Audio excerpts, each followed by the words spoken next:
Hello, नमस्कार सगळ्यांना. बघा आता आपला हा शेवटचा पेपर आहे आपल्या PYQ मधला आणि तो कधीचा आहे? तर 2024ची गट क ची पूर्व परीक्षा. 1 जून 2025ला हा पेपर झालेला आहे.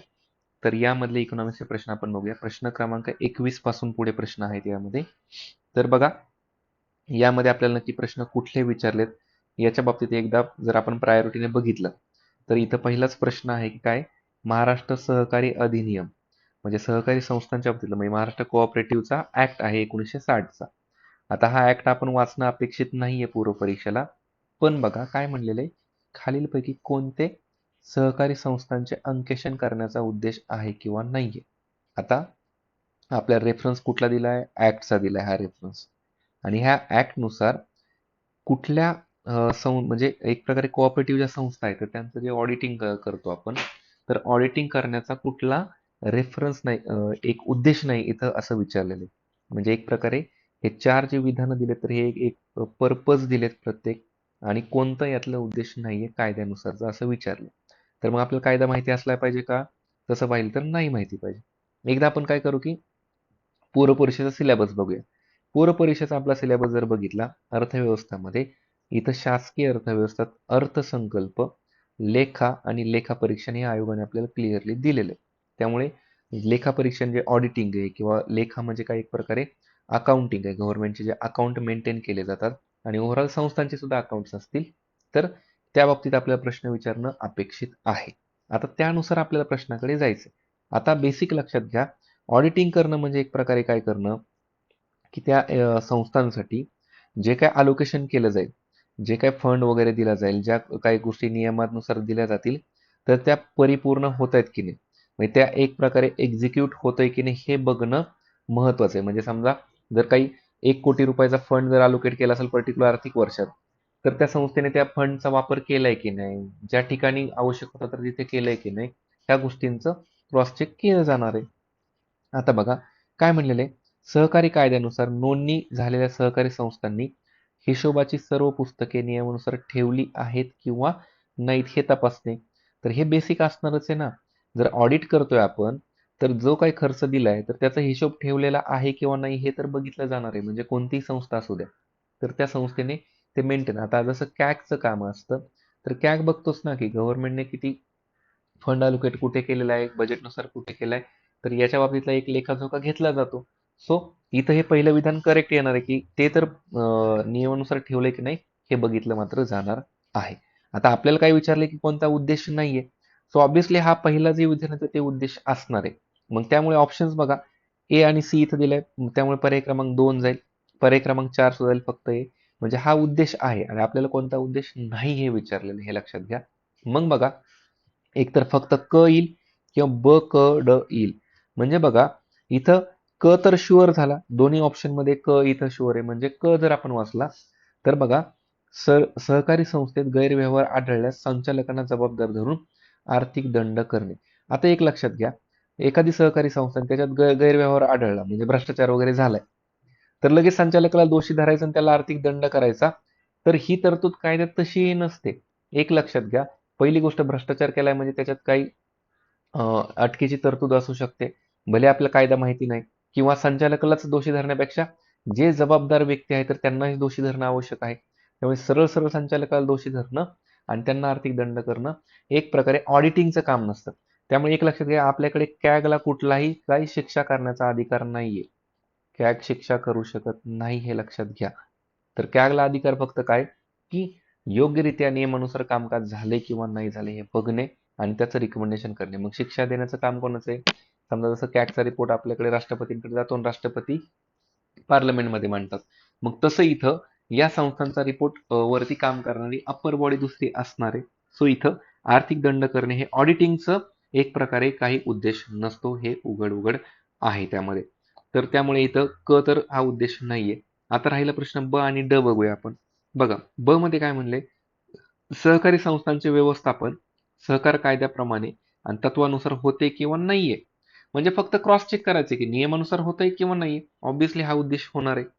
ड बघा, सहकारी संस्थांच्या जमा खर्चातील चुका, अफरातफरीचा व्यवहार शोधणे हेच तर मेन काम असतं, म्हणजे हेच तर मेन पर्पज असतो.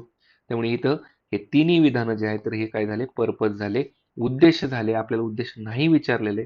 सो पर्याय क्रमांक म्हणजे विधान क आणि पर्याय क्रमांक 1. गडबडीत 3 नाही करायचं. पर्याय क्रमांक 1 आपलं उत्तर येणार आहे. आता बघा, आयोगाकडनं माहित नाही हे नेमकं आता चूक आहे की नक्की काय, प्रिंटिंग मिस्टेक आहे का नक्की काय आहे. पण हा जो क जे विधान दिले ना, तर ते तुम्ही जर तुम्ही ए सेटचा पेपर बघितला, आयोगाच्या वेबसाईटवरचाच हा पेपर जर बघितला, तर हे तुम्हाला ए विधान सॉरी क विधान हे बोल्ड मध्ये दिसेल, थोडंसं ब्लॅक दिसेल. आपण याला झूम करू अजून, तर तुम्हाला याच्या फॉन्टमध्ये म्हणजे त्याच्या एक प्रकारे डार्कनेसमध्ये फरक दिसतोय का बघा. मे बी ते त्यांच्याकडनं राहून गेलं असेल, ते काय चेंज करायचं. तर ते क विधान आपलं आता इथे इंग्लिशमध्ये तसं काही दिसत नाही आपल्याला, पण मराठीमध्ये मात्र दिसून येते की हे काहीतरी याच्यात या 3 पेक्षा हा एक वेगळा आहे. आणि तसे आपण काय ते बघून काय ठरवणार नाहीत उत्तर वगैरे, पण जस्ट एक ऑब्झर्वेशन आपलं असायला पाहिजे. ठीक आहे. तर इथं पर्याय क्रमांक 1 की क हा कुठलाही पर्पज नाही की आर्थिक दंड करणे वगैरे, हे लक्षात घ्या. ठीक आहे. पुढचा प्रश्न बघा आता. अगेन हा करंट बेसचा आहे आणि आपल्याला इकॉनॉमिक सर्व्हे महाराष्ट्राच्या आर्थिक पाहणीनुसार आपल्या राज्याचा स्वतःचा जो कर महसूल आहे, म्हणजे आपलं जे महाराष्ट्र राज्य आहे, तर महाराष्ट्र राज्यामध्ये एकूण जो महसूल येतोय तर त्याच्यापैकी टॅक्स रेव्हेन्यू किती येतोय या बाबतीत आपल्याला विचारले, कुठल्या टॅक्सचा जास्त वाटा आहे. सो हे अगेन आता या वर्षी जर प्रश्न यायचाच म्हटलं तर ते काय विचारतील, 2024-25 नुसार, 2024-25च्या बजेटनुसार, सॉरी सर्वेनुसार. आणि आता आपलं बजेट किती चाललंय, तर 2025-26 या आर्थिक वर्षाचं. आणि इकॉनॉमिक सर्व्हे आर्थिक पाहणी अहवाल जो असतो, तर तो मागच्या वर्षाचा असतो. तर त्यानुसार इथं काय होतं, तर इथं जीएसटीचाच वाटा सगळ्यात जास्त होता. आपण जर रिसेंटच्या आकडेवारी आपण बघूया, जस्ट आपल्या नोट्समध्ये पण सुद्धा आपण काही बजेटमधला पार्ट घेतले, सॉरी सर्वेमधला पार्ट घेतलेला असणार आहे. आपण एकदा एक ओव्हरलुक करू त्याबद्दल. तो डेटा आपल्यासाठी एक थोडक्यात महत्त्वाचा असू शकतो. बघा आता इथं हा येस हीच डायग्राम आहे. तसं बघितलं तर ॲक्च्युली हा 2018-19 ते 24-25 पर्यंतचा हा डेटा आहे. म्हणजे साधारणतः 18 ते 24-25 म्हणजे ते 4 वर्ष आणि हे 2, समजा एक 6 वर्षाचा एक ऑन एन ॲव्हरेज आपल्याला डेटा जर बघितला, तर ओव्हरऑल कर महसुलात बघा, महसुलातील विविध करांचा वाटा जर म्हणलं, तर त्याच्यामध्ये जीएसटीचा वाटा जवळपास 44%. म्हणजे याचा अर्थ काय की गेल्या काही वर्षापासून जीएसटी हा सर्वाधिक स्टेटच्या रेव्हेन्यूमध्ये राहिलेला आहे. नंतर मग इथं नोंदणी मुद्रांक नोंदणी शुल्क आहे किंवा मग विक्री आणि इतर व्यापार कर आहेत किंवा राज्य उत्पादन शुल्क. तर जीएसटी सर्वाधिक नंबरला राहिलेला आहे. आणि याच्यात सुद्धा आपण जर बघितलं तर आपल्याला इतर काय आकडेवारीच्या बाबतीत जर बघितलं, येस आपण ती आकडेवारी सुद्धा दिली होती. जर आपण या बाबतीत बघितलं 22-23 असेल किंवा 23-24 सुधारित अंदाज, तर एस जीएसटी म्हणजेच काय स्टेट जीएसटीचा भाग इथं आहे. आणि आपल्या प्रश्नामध्ये सुद्धा काय आहे, तर राज्याचा स्वतःचा कर महसूल म्हणजेच काय, तर जीएसटी इथं असणार आहे. त्यामुळे येणाऱ्या काळात सुद्धा प्रश्न आला आपल्याला, तर तो सुद्धा याच धर्तीवरती असणार आहे. 2 नंबरला मुद्रांक व नोंदणी शुल्क इथं येणार आहे, सॉरी 3 नंबरला, 2 नंबरला विक्री व व्यापार कर आपल्याला बघायला मिळेल. तर असं भारताच्या बाबतीत जर बघितलं, तर मग भारताच्या बाबतीत प्रश्न आपल्याला आलाच समजा, तर काय येईल, जर आपण टॅक्सचा इथं रुपया कुठून येतोय याचा डेटा बघितला, तर आपल्याला इथं लक्षात येतं की टॅक्सच्या बाबतीत आपल्याला इन्कम टॅक्स 22%, जीएसटी 18% आणि कॉर्पोरेशन टॅक्स 17%. सो इथं इन्कम टॅक्स 1 नंबरला आहे, हे लक्षात घ्या. म्हणजे प्रश्न कसा कुठून फिरून येऊ शकतो सांगता येत नाही, पण आपल्याला महाराष्ट्राचंही करायचं आहे आणि आपल्याला भारताचंही करायचं आहे. दोन्ही आपण करणं अपेक्षित इथं आहे त्यामध्ये. ठीक आहे. तर बघा, असा प्रश्न रिपीट झाला तर मग आपण ते सोडवायचं आहे. ठीक आहे. पुढचा प्रश्न बघा, 23 नंबर. भारतातल्या औद्योगिक संस्था आणि त्यांचं स्थापना वर्ष, अगेन सोपं सिंपल प्रश्न आलाय, पण बऱ्याच जणांना जर ही वर्ष वगैरे माहिती नसतील तर प्रॉब्लेम होऊ शकतो. जर समजा आता आपल्याला सगळं सरसकट माहिती नाही, ऍटलिस्ट आपल्याला आयडीबीआय आणि लघु उद्योग महामंडळ माहिती पाहिजे. लघु उद्योग महामंडळ म्हणजे काय, तुम्ही जर बघितलं समजा 1950 ते साधारणतः 1955-56च्या रेंजमध्ये वेगवेगळी महामंडळ स्थापन झाली, त्याच्यातलं लघु महामंडळ सुद्धा महत्वाचं आहे. आणि आयडीबीआयच्या वगैरे बाबतीत जर बघितलं आपल्याला, तर आपण ज्या प्लॅनिंग वगैरे करतो, म्हणजे पंचवार्षिक योजना करतो, तर त्या पंचवार्षिक योजनेमध्ये क्लिअरली आपल्याला तिथं काही वर्ष सुद्धा बघायला मिळतात. समजा आपण जर पंचवार्षिक योजनेच्या नोटमध्ये गेलोच आणि तुमच्याकडे पण हा डेटा आहेच आहे, तर त्यामध्ये मला वाटतं बहुतेक तिसरी पंचवार्षिक योजना असावी.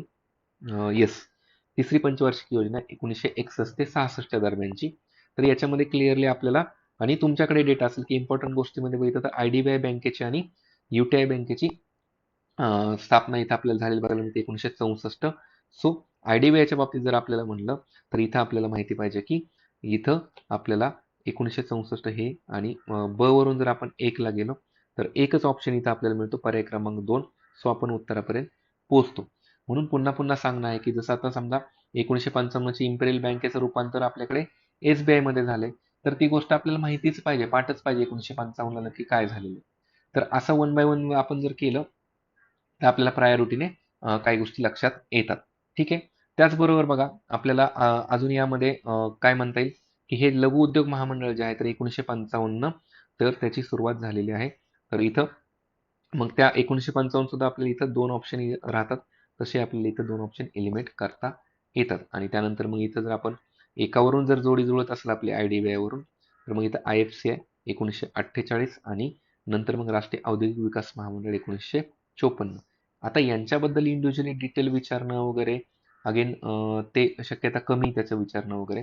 पण ओव्हरऑल काही ज्या संस्थात्मक गोष्टी वगैरे आहेत तर त्या आपल्याला थोडक्यात माहिती पाहिजेत. म्हणजे आपण समजा सांगता येत नाही की आयोगाने जर आपल्याला जोड्या लावायला किंवा स्टेटमेंट बेसमध्ये प्रश्न विचारला तर आपल्याला माहिती असायला पाहिजे. ठीक आहे. तर हे प्रायोरिटीने कराल तुम्ही. येस. आता याच्यामध्ये तसं एक्झॅक्ट प्रिडिक्शन नसतं पण इतर संस्था किंवा काही कायदे वगैरे तर त्या बाबतीतल्या आपल्याला तरतुदी विचारल्या जाऊ शकतात. ठीक आहे. येस. तर 23 पर्याय क्रमांक 2 उत्तर आहे. पुढचा प्रश्न 24 नंबर याला स्टार मार्क करा. स्टार मार्क याच्यासाठी की आत्ता याच्या बाबतीत जर आपण बघितलं तर हा करंट बाबतीत आपल्याला बघायला मिळतो भारत रोजगार अहवाल. पण हा भारतातल्या कुठल्या एखाद्या इन्स्टिट्यूशनने तयार नाही केलेला. तर याच्या बाबतीत जर बघितलं तर आयोलोने हा रिपोर्ट पब्लिश केला होता. हा अॅन्युअल किंवा वार्षिक रिपोर्ट नाहीये. तर त्यामुळे हा लक्षात घ्या वार्षिक रिपोर्ट नाही. हा 2024 मध्ये आला होता. इंडिया एम्प्लॉयमेंट रिपोर्ट म्हणजे भारतामधल्या रोजगाराची स्थिती नक्की काय आहे याच्या बाबतीत भाष्य करणारा आयोलोने पब्लिश केलेला एक रिपोर्ट आहे. भारतातल्या कुठल्याही संस्थेने तो केलेला नाहीये. याच्या बाबतीत जर आपण म्हणलं तर प्रामुख्याने जी काही रोजगाराची स्थिती वगैरे तर त्याच्या बाबतीत एक हे केलं होतं. म्हणजे त्याच्यामधला एक डेटा तो मांडलेला आपल्याला बघायला मिळतो. आता या बाबतीत जर पाहिलं आपण याच्या डेट्स वगैरे जर काय आहेत तर इथं म्हणलं 1 मार्च 2024 ला पब्लिश केला तर 1 मार्च 2024 ला नाही पब्लिश केला. आयोगाने इथं मात्र खूप आपल्याला थोडक्यात फसवलेलं आहे. याची डेट बहुतेक 26 मार्च हा येस 26च असावी. 26 मार्च 2024 ला हा पब्लिश झालेला आहे. PIBच्या डॉक्युमेंट किंवा बहुतेक दुसऱ्या एखाद्या डॉक्युमेंटमध्ये ते दिलेलं आहे. ठीक आहे. तर 1 मार्चला नाहीये. पण इथं आपलं चुकण्याची शक्यता आहे. आता एक लक्षात घ्या. इथं योग्य विचारलंय. इथं अ, ब दिलंय. अ, क, ब, क आणि फक्त अ. याचा अर्थ काय? इथं कुठलं तरी ऑप्शन एक रॉंग असणार आहे. कमीत कमी किंवा 2 तरी रॉंग असण्याची शक्यता आहे. जास्तीत जास्त 2 किंवा कमीत कमी 1. मग नक्की कुठला? तर मग त्यातल्या त्यात बघितलं तर आयोग शक्यतो मग फॅक्च्युअल गोष्टीवर चुकवायला आपल्याला प्रयत्न करते. आता तुम्हाला एक क्वेश्चन आठवतोय का? आपण ग्रुप बीच्या पूर्व परीक्षेचा बघितला होता आणि त्याच्यात आपल्याला राष्ट्रीय उत्पन्न समितीचा एक प्रश्न होता. त्याच्यामध्ये 1949 ऐवजी त्यांनी 1948 दिलं होतं आणि दुसरे 2 स्टेटमेंट बरोबर दिले. याचा अर्थ काय की आयोगाने तिथं सुद्धा आपल्याला काही फॅक्च्युअल मध्येच फसवलेलं बघायला मिळतं.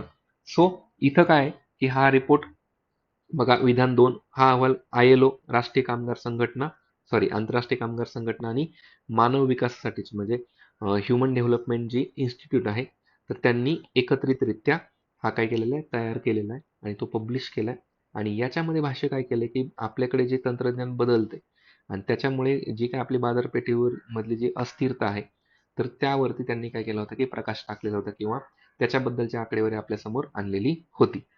आता या रिपोर्टमधून जर आपण बघितलं तर जवळपास जे आपल्याकडे टोटल जी बेरोजगारी आहे एकूण जी बेरोजगारी आहे तर त्या बेरोजगारीपैकी 83% काय आहे तर ते युथ पॉप्युलेशन आहे. म्हणजे जर आपण म्हणलं की आपल्या देशामध्ये 100 लोक बेरोजगार आहेत तर त्या 100 पैकी 83 लोक कोण सापडतील आपल्याला तर युवा वर्ग सापडतील असं सुद्धा या रिपोर्टमध्ये आपल्याला पाहायला मिळतं. त्याचबरोबर आपण जर बघितलं तर या रिपोर्टनुसार असं म्हणलेलं आहे की महिलांचं प्रमाण एक प्रकारे काय रोजगारामध्ये किंवा वर्कफोर्समध्ये वाढताना दिसत आहे. त्याचबरोबर या रिपोर्टनुसार अजून असं म्हणलं की आपल्याकडे नॉन फार्म ऍक्टिव्हिटी कडे जास्त आता वाटा वळलेला आहे लोकांचा, म्हणजेच शेतीच्या व्यतिरिक्त व्यवसायाकडे लोक वळताना दिसत आहेत. तर हा काही वार्षिक नाही, त्यामुळे 2025चा काही रिपोर्ट आलेला नाहीये. तर असा एक अगेन थोडासा करंट बेस आपण याला म्हणू शकतो की क्वेश्चन आलेला आहे. जर असा एखाद्या आंतरराष्ट्रीय संस्था महत्वाची, जसं ILO महत्वाची संस्था आहे, त्या संस्थेचा जर रिपोर्ट आला तर आपल्याला तो माहिती असला पाहिजे. ठीक आहे. येस. पुढचा प्रश्न बघा. पुन्हा एकदा आर्थिक पाहणी अहवालावर प्रश्न आलाय. आता तुम्ही म्हणाल की मग इकॉनॉमिक सर्वे आपल्याला विचारतील का? तर तसं बघितलं तर आपल्या इथं अर्थसंकल्प फक्त सिलेबसमध्ये त्यांनी म्हणलेले, इकॉनॉमिक सर्वे बाबत तसं काही रेफरन्स नाही. आणि आपण आतापर्यंतचे प्रश्न बघितले तर त्याच्यात इकॉनॉमिक सर्वे फक्त आपल्याला इथं रेफरन्स आलाय आता, तर तेवढाच एक भाग आहे. बघा आता 2000 याच्यामध्ये 23-24च्या नुसार जर बघितलं, सेंद्रिय शेती उत्पादनामध्ये ऑल इंडिया लेवलला अखिल भारतीय स्तरावरती महाराष्ट्र राज्य किती टक्के म्हटलंय? 27% वाट आहे. आणि ते कितव्या क्रमांकावरती होतं? आता जर 27% वाट आहे तर तसंही 5व्या आणि 3ऱ्या क्रमांकावर असण्याची शक्यता खूप कमी आहे. एक तर पहिल्या असेल किंवा दुसरे. तर 23-24चा जर आपण इकॉनॉमिक सर्वे बघितला त्याच्यात 2ऱ्या क्रमांकावरती महाराष्ट्र होतं, कारण का पहिल्या क्रमांकावरती मध्य प्रदेश होतं. आणि नंतरच्या डेटानुसार आपण बघतो की आता महाराष्ट्र पहिल्या क्रमांकावरती आलेलं आहे. सेंद्रिय शेतीचे जे उत्पादनं आपल्याकडे आहेत, ऑर्गॅनिक प्रोड्यूस आहे, तर त्याच्या बाबतीत महाराष्ट्र पहिल्या क्रमांकावरती पाहायला मिळतो. सो आयोगाने पर्टिक्युलर क्वेश्चन आपल्याला रेफरन्स देऊन विचारलाय, त्यामुळे आपल्याला त्या रेफरन्सनुसारच उत्तर द्यायचं. कधी कधी काय होते की आपल्याला करंटची काहीतरी एक नवीन अपडेट असते आणि ते रेफरन्स वर्ष आपण मागच्या सोबत तुलना करायच्या ऐवजी काय करतो की करंट समजून उत्तर मार्क करत असतो. तर असा एक थोडासा करंटचा भाग लक्षात ठेवायचा आहे. पुढचा क्वेश्चन बघा, 26 नंबर. RBIच्या बाबतीत आहे. रिझर्व्ह बँकेच्या बाबतीतले 4 स्टेटमेंट आणि कुठलं बरोबर अगेन विचारले. तर इथं बघा ऑल ऑफ द अबोव नाही म्हणजे कुठलं तरी चुकीचं असणार आहे. आणि काळजीपूर्वक अगेन आपण अप्रोच डेव्हलप करू की नक्की आयोगाने चुकवायचं असेल तर कुठलं चुकवलं असू शकतं. बघा, RBIची स्थापना कधी झाली? 1935. माहिती आहे सगळ्यांना? येस. RBIचा जो ऍक्ट आहे 1934चा, तर त्या ऍक्ट नुसार झालेली आहे. तर 1934चा ऍक्टच लक्षात ठेवा. भारताचा जो ऍक्ट आहे, गव्हर्नमेंट ऑफ इंडिया ऍक्ट 1935 आहे, तर त्याच्यात तरतूद आहे फक्त की RBI स्थापन करावी. पण सेपरेट 34चा जो ऍक्ट आहे तर त्याच्यानुसारच स्थापना झालेली आहे. सो पहिलं विधान करेक्ट आहे. आपल्याला सगळे करेक्ट विचारले. सो इथं दिले, इथं नाही, हा ऑप्शन गेला, इथं हा नाही, हा गेला. म्हणजे आणि ब किंवा क ड यापैकी कोणतं तरी एक ऑप्शन असणार आहे. आता बघा सेकंड ऑप्शन. भारतातील प्रमुख 14 व्यापारी बँकांचे जुलै 1959 मध्ये राष्ट्रीयकरण करण्यात आले. गडबडीत वाचताना आपण चुकू शकतो वगैरे. तर अगेन आयोगाने आपल्याला फसवले कुठे? 1949 केले. कधी आहे? तर जुलै 1969 मध्ये बँकांचं राष्ट्रीयकरण झालेलं आहे. त्यामुळे महत्वाच्या घडामोडी आपल्या पाठच पाहिजेत. ठीक आहे. हे पहिलं राष्ट्रीयकरण असू द्या किंवा मग दुसरं 1980चं राष्ट्रीयकरण 6 बँकांचं असू द्या. याबाबत आपण मला वाटतं मागच्याच पेपरमध्ये आपण डिस्कस केलेलं आहे. ठीक आहे. तर 59 दिले त्यामुळे उघड उघड चुकीचं आहे. मग ब जर चुकीचं आहे तर हा इथं सॉरी पर्याय क्रमांक 1 सुद्धा इलिमिनेट झाला. मग राहतोच कोण आपल्याकडे? पर्याय क्रमांक 4 क ड. याचा अर्थ क मध्ये बघा काय म्हणले, जुलै 1955 मध्ये स्टेट बँक ऑफ इंडियाची स्थापना. याच्याबाबत आपण मागच्याच 2-3 प्रश्नाच्या वेळेस बोललो, जिथं आपण IDBIच्या बाबतीत म्हणलं तर की आपल्याला स्टेट बँक सुद्धा लक्षात ठेवावं लागेल. इथंच विचारून झालं त्यांचं लगेच. आणि रिझर्व्ह बँकेचं मुख्यालय कुठे? तर मुंबईला आहे. सो ऑफकोर्स पर्याय क्रमांक 4 क ड बरोबर असणार आहे. ब हे विधान चुकीचं आहे. आणि असे स्टेटमेंट आपल्याला अपेक्षित आहेत येणाऱ्या एक्झाम मध्ये. सो आपण ते प्रायोरिटीनं करायचं आहे. ठीक आहे. राहील लक्षात? येस. तर फॅक्च्युअल जे बेसिक आपलं कंटेंट आहे अगेन, तर त्याच्यावर पुन्हा पुन्हा काम करायचंय आणि आपल्याला त्याचा फायदा होणार आहे. पुढचा 27 नंबर क्वेश्चन बघा. काय आहे या प्रश्नामध्ये? काय म्हटले बघा,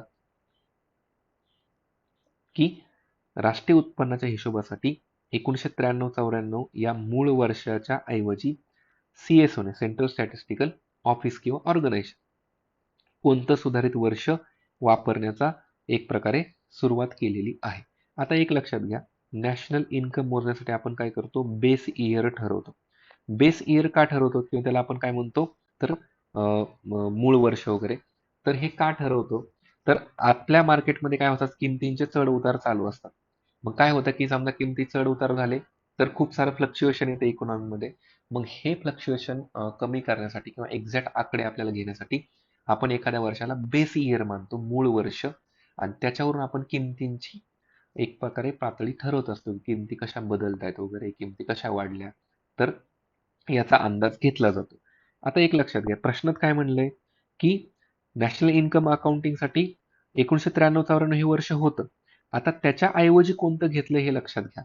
म्हणजे त्याच्या ऐवजी कोणतं आपण यूज केलंय, हा प्रश्नाचा भाग झाला. आता बघा, जर समजा तुम्हाला हे बेस इयर माहिती असेल, आता सध्या आपलं किती आहे, 2011-12 हे आपण मूळ वर्ष वापरतो. आणि तुम्हाला जर माहिती असेल तर विश्वनाथ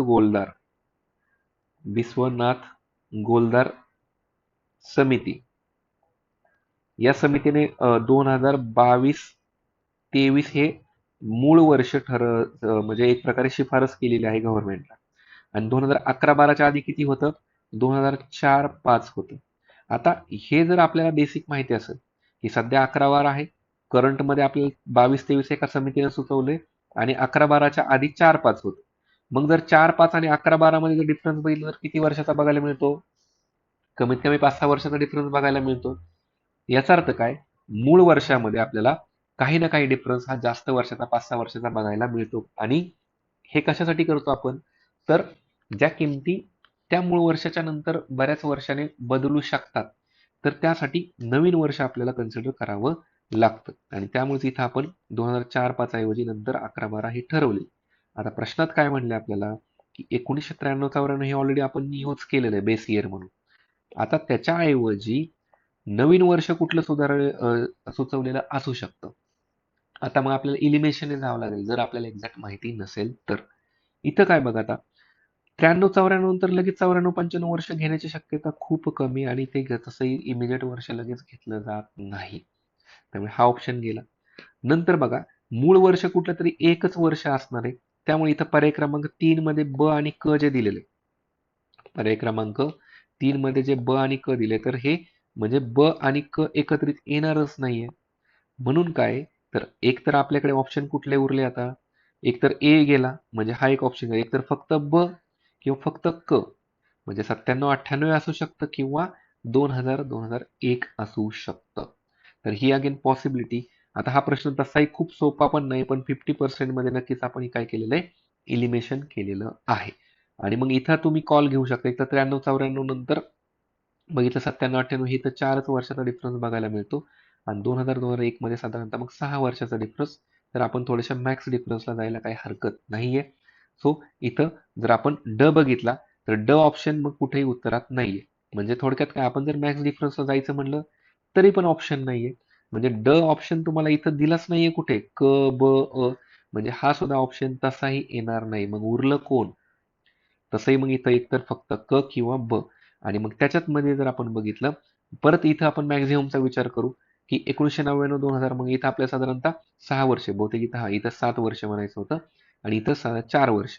तर मग यातल्या मॅक्स डिफरन्सला आपण जाणं गरजेचं आहे. सो इथं क ऑप्शन उत्तर आहे, म्हणजेच पर्याय क्रमांक 4, 27 पर्याय क्रमांक 4. अगेन गडबडीमध्ये इथं आहे, आणि तो मार्क करायचा म्हणून 3 मार्क करायचा नाही. आयोगाने बरेचसे असे प्रश्न आपल्याला दिलेले आहेत. तर ऑप्शन व्यवस्थित बघायचे. याला आपण सिली मिस्टेक म्हणतो. एक्झाम हॉलमध्ये आपल्याला काय नक्की सुचतंय आणि आपण कसा ऑप्शन मार्क करतो तर ते बघायला पाहिजे. तर इथं आपण हे ड तर तसंही कुठे ऑप्शन मध्ये नाही, त्यामुळे आपण याला इलिमिनेट केलं, आणि 2 ऑप्शन सोबत येणार नाही म्हणून आपण पर्याय क्रमांक 3 घालला. सो 97-98 पैकी आणि 99-2000 पैकी आपल्याला एक कुठलं ॲप्रोप्रिएटला आपण जाऊ शकतो, तर हा ऑप्शन आपल्याला जास्त ॲप्रोप्रिएट आहे, क, पर्याय क्रमांक 4. ठीक आहे, आलं लक्षात. आता पुढचा क्वेश्चन बघा, काय म्हणले 28 मध्ये, गुंतवणूकदार असतील, उद्योजक असतील, त्यांना राज्यात व्यवसाय करण्यासाठी अधिक पूरक परिसंस्था विकसित करण्याच्या उद्देशाने महाराष्ट्र शासनाने जुलै 23 मध्ये कुठला कायदा लागू केला म्हणले. ऍक्च्युली कायदा म्हटले, आणि त्याच्यामध्ये बघा इथं मैत्री म्हटलेलं आहे, एक प्रकारे इन्फॉर्मेशन टेक्नॉलॉजी फक्त दिले, माहिती तंत्रज्ञान कायदा एक प्रकारे पूरक परिसंस्थांसाठी कुठलाही कायदा तसा नाहीये. इन्फॉर्मेशन टेक्नॉलॉजी ऍक्ट ऍक्च्युली तो वेगळा आहे, I T act 2000, I T act 2008 चे अमेंडमेंट वगैरे, तर तो भाग वेगळा आहे. इंटिग्रेटेड अँड सस्टेनेबल टेक्सटाईल, आता टेक्सटाईलच असेल का फक्त गुंतवणूकदार, इथं सगळे व्यावसायिक सगळे येतील ना. इथं स्पेसिफिक म्हटलंय का की टेक्सटाईल वाले वगैरे. हा ऑप्शन कट झाला. एकतर आई वुमन ओरिएंटेड टुरिझम म्हणजे आई महिलाभिमुख पर्यटन. एक आई आपल्याकडे काय आहे, एक प्रोग्राम आहे पर्यटनाच्या संदर्भात. अगेन पर्यटन इथं स्पेसिफिक आलं त्यामुळे हा सुद्धा ऑप्शन कट होतो. राहतो फक्त मैत्री. आता मैत्री कायदा ऍक्च्युली तसं म्हणलं तर मैत्री कक्ष सुरू केलेला आहे आपल्याकडे उद्योजकतेसाठी. आपण जर उद्योग या टॉपिकमध्ये बघितलं की नक्की गव्हर्नमेंटनी कुठले कुठले इनिशिएटिव्ह सुरू केलेत आणि त्याच्यामध्ये सुद्धा लघु उद्योग वगैरे यांच्या म्हणजे ज्या काही आपल्याला क्लिअरन्स वगैरे लागतात तर याच्यासाठी सुद्धा काही आपल्याला इनिशिएटिव्ह बघायला मिळतात. आपल्याला एक प्रकारे इतर जे आहेत इव्हन म्हणजे चॅम्पियन्स पोर्टल सारखा हा सुद्धा एक पार्ट आहे. तर चॅम्पियन पोर्टल सुद्धा आपल्याकडे सुरू केलेलं आहे लघु उद्योगांच्या साठी. तर यामध्ये जस्ट आपल्याकडे मैत्री कक्षाच्या बाबतीत काही असेल डेटा तर आपण एक थोडक्यात बघूया नक्की काही इनिशिएटिव्ह घेतलेले आहेत का. बघा तसे आपण इलिमिनेशन करून काय केले की 3 ऑप्शन इथं कट केले. आता माहिती तंत्रज्ञान धोरण जर आपलं म्हणलं तर 2015च आहे महाराष्ट्र सरकारचं. तर त्यामुळे तो भाग नाही. जर आपण आपलं औद्योगिक धोरण 6वं बघितलं. कधी लॉन्च केलेलं 2019 मध्ये. तर या औद्योगिक धोरणानुसार आपल्याकडे मैत्री कक्ष सुरू केलेला आणि या मैत्री कक्षाचा उद्देशच काय तर एक प्रकारे उद्योगांना काय करणं तर सगळं वातावरण निर्मिती करून देणं. जसं याच्यामध्ये म्हणलंय की आपल्याकडे कॉम्प्लिमेंटरी इकोसिस्टीम असेल कोणासाठी इन्व्हेस्टर आणि एंटरप्रेन्योर्स यांना तर त्यांना महाराष्ट्रामध्ये किंवा आपल्या राज्यामध्ये बिझनेस उद्योग करण्यासाठी वातावरण निर्मिती करून देणं हे इम्पॉर्टंट आहे त्यामध्ये. तर इथं पर्याय क्रमांक 1 आहे मैत्री कक्ष. लक्षात ठेवायचं की सगळे क्लिअरन्सेस एकाच ठिकाणी मिळण्याचं एक प्रकारे माध्यम असणार आहे. तर आता बघा आपण जर काही याच्यामध्ये गोष्टी बघितल्या की प्रश्नामध्ये नक्की आपल्याला ऑप्शन्स कसे येतात ह्या ऑप्शनवरून सुद्धा आपण काय करतो की इलिमिनेशन करत असतो. आता पुढचा प्रश्न बघा 29 नंबरचा. 29 मध्ये काय म्हणलेलं आहे की पंचवार्षिक योजना आणि त्यांच्या विकासाचं निर्धारित लक्ष्य. सिंपल बघा आता 5 इयर प्लॅन मध्येच आपण इथं प्रत्येक 5 इयर प्लॅन्स जर बघितलं प्रत्येक 5 इयर प्लॅन मध्ये आपल्याला काही टार्गेट दिसतात बघा की कोणत्याही पंचवार्षिक योजनेमध्ये किती टार्गेट ठरवलं होतं. सपोज पहिली पंचवार्षिक योजना आहे आणि पहिल्या पंचवार्षिक योजनेमध्ये आपण जर बघितलं तर प्रामुख्याने काय होतं की वृद्धी दराचं टार्गेट 2.1% होतं दरवर्षी. साध्य मात्र 3.6% झाले. तर अशा आपल्याला काही टार्गेट्स बघायला मिळतात. तर यानुसार बघितलं तर आपल्याला बघा 5वी योजना 6वी योजना 9वी आणि 12वी असं रँडम दिलेलं. मग आता याच्यात काय अपेक्षित असू शकतं किंवा उत्तरापर्यंत आपल्याला पोहोचता कसं येऊ शकतं जर समजा माहितीच काही नाही. सिंपल बघा 1951ला आपलं जे 51-52ला 5 इयर प्लॅन सुरू झाला आणि 2017 पर्यंत किंवा आपण 2015लाच आपली 12वी पंचवार्षिक योजना संपुष्टात आली. तेव्हापासून आपल्याकडे एकूण 12 पंचवार्षिक योजना झाल्या. तर सुरुवातीचा काळ आपला हा कमी डेव्हलपमेंटचा होता. आपल्याकडे तेवढं फंडिंग नसायचं. आपण बरंचसं एक प्रकारे कर्जावरती वगैरे डिपेंडन्सी असायची. तर त्यामुळे एखाद्या योजनेचं ओव्हरऑल जो काही कॉस्टिंग असते 5 वर्षाची तर ती कमी असायची. म्हणजे त्यावेळेसचे जे काही टार्गेट्स होते तर ते थोडेसे एक प्रकारे लोअर लेवलला ठरवले जायचे. मग याच्यामध्ये बघा 5, 6, 9 आणि 12 एक प्रकारे हा वाढत गेलेला क्रम आहे. आणि इथं सुद्धा टार्गेटचा क्रम आपल्याला वाढत गेलेला बघायला मिळतो म्हणजे पर्सेंटेजमध्ये जीडीपीच्या एक प्रकारे ग्रोथचं पर्सेंटेज आहे 4.4%, 5.2%, 6.5%. तर हे तसंच लागू केलं तर हे आपल्याला लक्षात येतं की हे बरोबर आहे. म्हणजे 12व्या योजनेत 8% टार्गेट ठेवले, 9व्या योजनेत 6.5, 6वीत 5.2 आणि 5वीत 4.4. तर हे आपल्याला आकडे एक्झॅक्ट माहिती नसतील तरी पण असे काही लॉजिक्स आपण लावले पाहिजेत. कारण का 12व्या योजनेपर्यंत येईपर्यंत आपल्याकडे भरपूर डेव्हलपमेंट झाली. म्हणजे 1991 नंतर आपण एलपीजी स्वीकारून त्याच्यानंतर बरेचसे आपल्याकडे काय झाले की सर्व्हिस सेक्टरची वाढ असेल म्हणा किंवा इतर गुंतवणूक असेल म्हणजे परकीय गुंतवणूक वगैरे तर ती भरपूर आलेली. सो इथं मग आपण ते लॉजिक लावलं पाहिजे आणि त्यानुसार आपण बघितलं तर इथं पर्याय क्रमांक 1, 2, 3, 4 उत्तराचा भाग होतो आणि असंच लावलं पाहिजे लॉजिक. कारण का आपल्याकडे इन्फ्रा डेव्हलपमेंट, इन्व्हेस्टमेंट ह्या गोष्टी कधी पहिल्या म्हणजे सुरुवातीच्या योजनांमध्ये होत्या की नंतरच्या. आणि त्यातल्या त्यात बघा ना 5वी योजना 6वी योजना याच्यामध्ये तर रोजगारावरतीच भर दिला होता. बाकीचे सेक्टर तर तेवढे फुल फ्लेज भर दिलाच नव्हता सर्व्हिस सेक्टर वगैरे. तर त्यामुळे त्याच्यात काही ग्रोथ काय 8% वगैरे असं काही ठरवण्याचा उद्देश नसणारच आहे. सो आपण उत्तरापर्यंत असं काही लॉजिकने जाऊ शकतो. येस. पुढचा प्रश्न पुन्हा एकदा अकाउंटिंग बद्दल आलाय. अकाउंटिंगचे बेनिफिट. म्हणजे लेखापालनाचं थोडक्यात काय अकाउंट मेंटेन करायचे फक्त, की किती खर्च झालाय आणि किती आपल्याकडे जमा झाली एवढं फक्त मेंटेन करायचं. कुठे झालाय कसा झालाय हे न बघता फक्त किती झालाय थोडक्यात काय तर आपल्याकडे नोंदी ठेवायच्यात बेसिक. मग बघा आता त्याच्या फायद्या संदर्भात आपल्याला योग्य विधान विचारले की लेखपालनाचे फायदे कुठले आहेत, अकाउंटिंगचे फायदे कुठले आहेत, म्हणजे आपला जो सिलेबसचा पॉईंट आहे अगेन इथं लेखा जे म्हटलेलं आहे तर त्या लेखाचा इथं प्रश्न विचारलेला आहे. तर इथं बघितलं तर बघा आता पर्याय क्रमांक आपलं विधान एक मध्ये म्हणलं सर्व आर्थिक व्यवहाराच्या नियमित नोंदी झाल्या असल्यामुळे ही माहिती भविष्यकाळ संदर्भासाठी वापरता येते का? येस, वापरता येऊ शकते. म्हणजे याचा फायदा झाला. आपला प्रश्न फायद्याबद्दल विचारलेला आहे. पुढे काय म्हणलेलं आहे? पुरावा म्हणून देखील खाते पुस्तकातील उपयोग करता येईल का? येईल ना उपयोग. पुराव्याचा का नाही उपयोग करता येणार? कुठे खर्च झालाय काय? म्हणजे अ आणि ब तर फायदे आहेत. त्याच्यानंतर पुढे काय? स्मरणशक्तीवर अवलंबून राहण्याची गरज राहत नाही, त्यामुळे व्यवहारात सातत्य टिकून राहते. म्हणजे थोडक्यात काय? एखाद्या ठिकाणी जर आपण काहीतरी रेकॉर्ड केलेलं आहे, तर ते आपल्याला आठवत बसायची गरज नाही. डायरेक्टली ती नोटबुक काढली, ती जे काही खातं बुक काढलं, तर त्या नोंदी काढल्या, बघितल्या, संपला विषय. डोक्यात कशाला ठेवायचं की कोणत्या वर्षी किती खर्च झालाय वगैरे. सो स्मरणशक्तीवर अवलंबून राहायची गरज असेल, त्यामुळे आपल्याला व्यवहार इझिली मेंटेन करता येतात. क सुद्धा बरोबर आहे. आणि पुढचं काय म्हणलेलं बघा, आर्थिक व्यवहारात नियंत्रण ठेवणे शक्य होत नाही. आता हे निगेटिव्ह स्टेटमेंट झालं. का बरं शक्य नाही होणार? आर्थिक व्यवहारावर नियंत्रण ठेवणं म्हणजे काय? आपल्याला आकडेवारीवरून कळेल ना की खर्च कुठे झालाय आणि किती झालेला आहे. मग त्याच्यावर आर्थिक व्यवहारावर नियंत्रण ठेवायला सोपं जाऊ शकतं. कारण का आपल्याकडे अगेन काय डेटा असणार आहे. लेखाचा अर्थ अकाउंटिंगचा अर्थच तो होतो की डेटा आहे आपल्याकडे, तो ठेवायला काहीच प्रॉब्लेम नाही. इथं ड विधान चुकीचं येतं. प्रश्न क्रमांक 30 मध्ये बघा ड विधान चुकीचे. बरेच जण गडबडीमध्ये काय ती वॉल ऑफ द अबोव गेले असतील, पण बघा ना स्टेटमेंट निगेटिव्ह दिलेलं त्यांनी. सो इथं पर्याय क्रमांक 2 येईल उत्तर. पर्याय क्रमांक 4 येणार नाही. 2 लक्षात ठेवा. ठीक आहे, राहील लक्षामध्ये. येस. आता बघा पुढचा क्वेश्चन याच्यामध्ये 31 नंबरचा, आणि हा सुद्धा अगेन कंटेम्पररी किंवा आपल्या योजनांच्या वरती आधारित आहे. तर यामध्ये काय म्हणले, तेलबिया आणि कडधान्य म्हणजे ऑइल सीड्स आणि पल्सेस बाबत म्हणले शेतकऱ्यांना सुरक्षितता पुरवण्यासाठी शासन काय राबवते.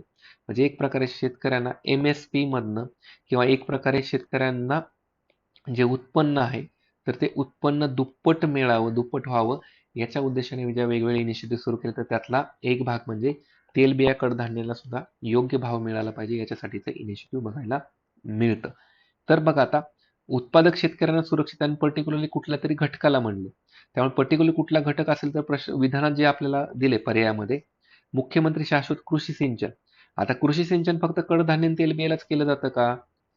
हे जे मुख्य ही जी योजना आहे तर त्याचा काहीच संबंध नाही.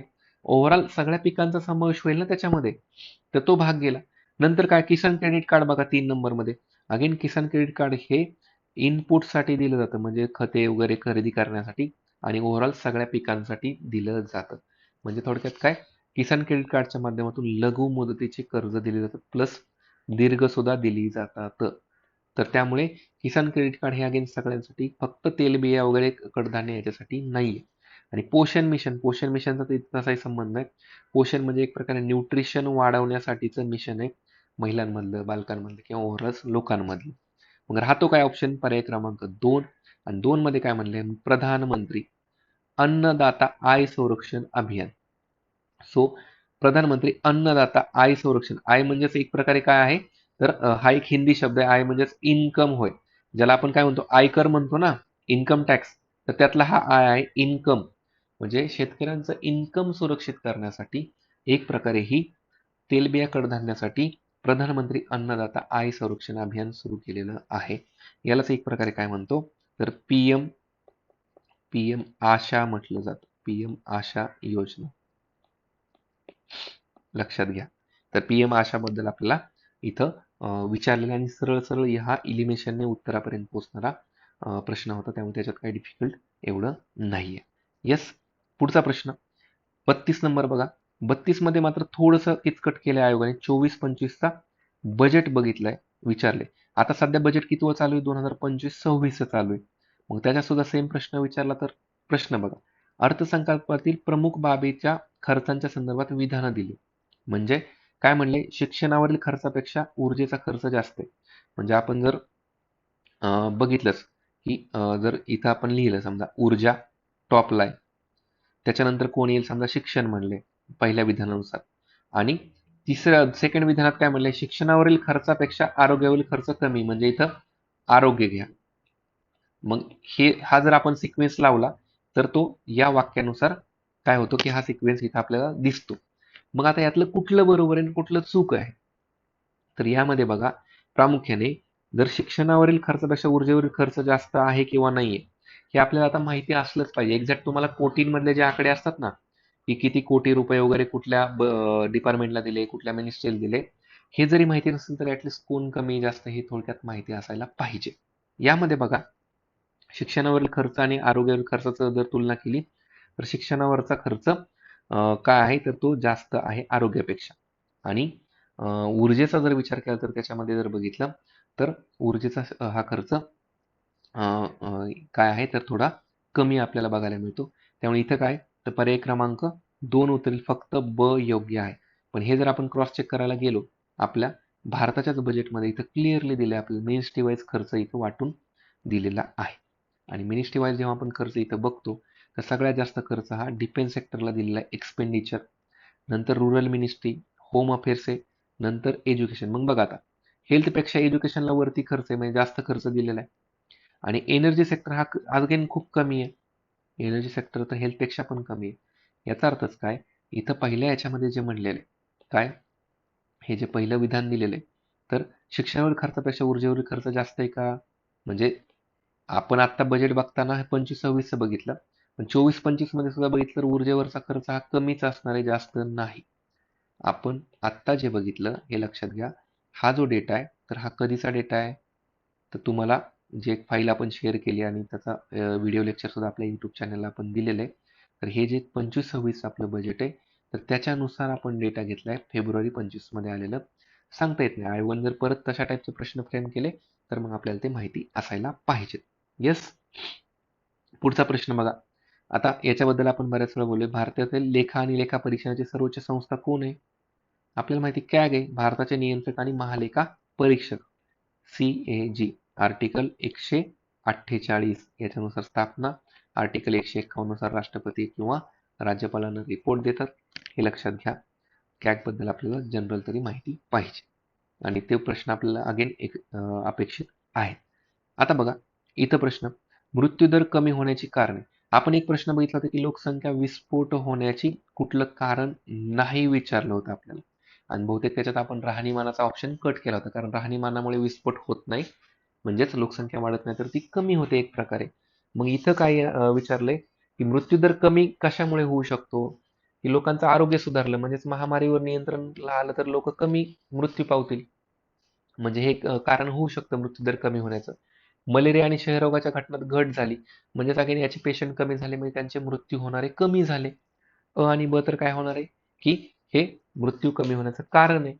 त्याच्यानंतर बघा इथं एक तर लक्षात घ्या की ऑप्शन मध्ये कुठे ऑल ऑफ दी अबो नाही दिलं, आणि प्रत्येक ऑप्शन मध्ये 3-3 ऑप्शन दिलेत, म्हणजे विधानं दिलेत, तर कुठलं तरी एक चुकीचं आहे. आता पहिले 2 तर करेक्ट आहेत, म्हणजे अ आणि ब ज्या ठिकाणी तर तो आपला उत्तराचा भाग होऊ शकतो. म्हणजे अ ब इथं नाही, हा गेला. इथं अ ब नाही, हा ऑप्शन गेला. एक तर अ ब क किंवा अ ब ड. आता बघा काय म्हणलेले, एकत्र कुटुंब पद्धती. आता एकत्र कुटुंब पद्धती जेव्हा असते तर एकाच कुटुंबामध्ये काय आहे की खूप सारे लोक आहेत.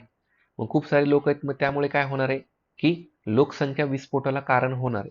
पण एकाच कुटुंबात जर जास्त लोक राहत असतील तर काय होईल की सगळ्यांना जे काही इन्फ्रास्ट्रक्चर किंवा ज्या सुविधा मिळायच्या, सुविधा मिळतील का, सगळ्यांना वरती सगळा सेम खर्च होईल का, एक तर फॅमिलीचं इन्कम तेवढं पाहिजे. जर समजा कोणी आजारी पडलं तर प्रत्येकाला आजारी पडलं तर प्रत्येकाला चांगली सुविधा मिळेल असं नाहीये, म्हणजे इथं मृत्यूदर काय होऊ शकतो, जास्त होऊ शकतो. अगेन शक्यता आहे, पण एकत्र कुटुंब पद्धतीमुळे आरोग्य किंवा मृत्यूदर कमी होईल असं सांगता येणार नाहीये. त्यामुळे क तर तसंही चुकीचं येणार. आणि ड बघा, शिक्षणाचा विस्तार किंवा साक्षरतेत वाढ. याचा अर्थच काय, शिक्षण वाढलं लोकांमध्ये, साक्षरता अवेअरनेस झाला, लोक स्वतःची काळजी घेऊ शकतात, जी काही बेसिक स्वच्छता असते तर ती पाळू शकतात. एखादा आजार जर झाला तर पटकन त्याच्यावरती डायग्नोससाठी जाऊ शकतात. एक प्रकारे अवेअरनेस वाढत असतो शिक्षणामुळे. सो यामुळे मृत्यूदर कमी व्हायला नक्कीच मदत होऊ शकते. सो ड त्याच्या कारणामध्ये येईल. मग त्यामुळे इथं काय क चुकीचे, पर्याय क्रमांक 1 सुद्धा गेला, तर इथं राहिला पर्याय क्रमांक 4 अ ब ड. सो प्रॅक्टिकली विचार करा. अशा टाईपचे जर प्रश्न आले तर नेहमी प्रॅक्टिकली विचार करायचा आणि आपल्या आसपास काय घडतंय तर त्याच्यावर नक्की कसा इम्पॅक्ट होऊ शकतो हे जर बघितलं तर नक्कीच आपल्याला सोपं होऊ शकतं. ठीक आहे. तर हा 34 नंबरचा प्रश्न झाला. आणि शेवटचा प्रश्न आपल्या PY अनालिसिस मधला. तर बघा, केंद्र शासनाकडून प्राप्त होणारे अनुदान महसुली जमेचा एक प्रमुख घटक आहे.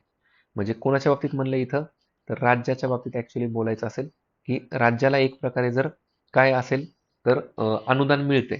मग ते अनुदान राज्याला कुठून मिळेल, तर ते महसुलामध्येच मिळेल ना, महसुली जमेमध्येच मिळेल. अनुदान जे आहेत तर ते इथं येणार आहेत. आणि खालीलपैकी कोणत्या अनुदानाचा त्याच्यात समावेश होतो असं म्हटलेलं आहे. म्हणजे थोडक्यात काय, केंद्राकडून जर कुठली अनुदानं येत असतील तर ती कुठली अनुदानं आहेत असं राज्याच्या बाबतीत विचारलेलं आहे. मग बघा, केंद्र पुरस्कृत योजनांची अनुदानं ऑब्व्हियसली ते राज्याला मिळणार आहेत आणि ते कशामध्ये होणार आहेत, महसुली जमेमध्येच ऍड होणार आहेत. केंद्रीय वित्त आयोगाची शिफारसीनुसार अनुदान म्हणजे आपलं जो फायनान्स कमिशन आहे, फायनान्स कमिशनच्या शिफारसीनुसार राज्यांना बघा टॅक्सचं वितरण केलं जातं. ऑब्व्हियसली टॅक्सचं जर वितरण असणार तर तो महसुली जमेमध्येच येणार आहे, त्यामुळे ब सुद्धा येणार आहे.